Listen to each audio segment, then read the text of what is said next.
In his weekly media address this morning, President Obama spoke about why he authorized the 2 operations in Iraq. The United States cannot and should not intervene every time there's a crisis in the world. But when there's a situation like the one on this mountain, when countless innocent people are facing a massacre, and when we have the ability to prevent it, the United States cannot just look away.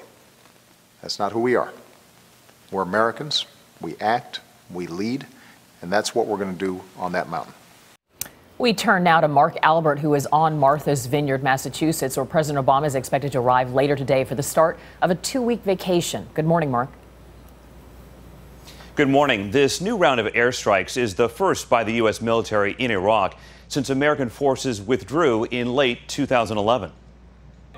The U.S. military launched 2 new airstrikes Friday against militant forces on the outskirts of Erbil. In one, a drone hit a mortar position, waited for the fighters to return, and then hit it again, killing the rebels.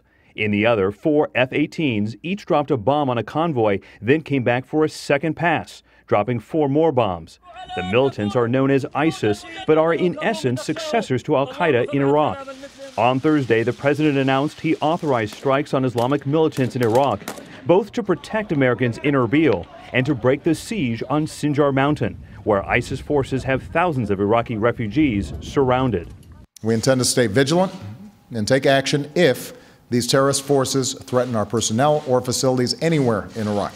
The president also acknowledged a war-weary public and said there is no plan for American boots on the ground. Even as we support Iraqis as they take the fight to these terrorists, American combat troops will not be returning to fight in Iraq. As the military strikes continue, so does concern for those Iraqi religious minorities trapped on a mountain surrounded by ISIS forces.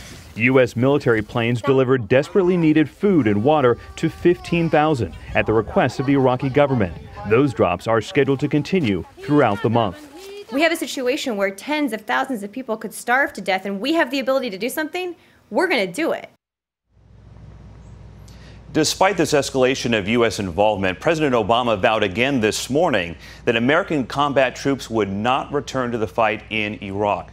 The White House says the president's national security advisors will be with him here during his nearly 2-week stay. Anthony? Mark Albert on Martha's Vineyard in Massachusetts. Thanks, Mark.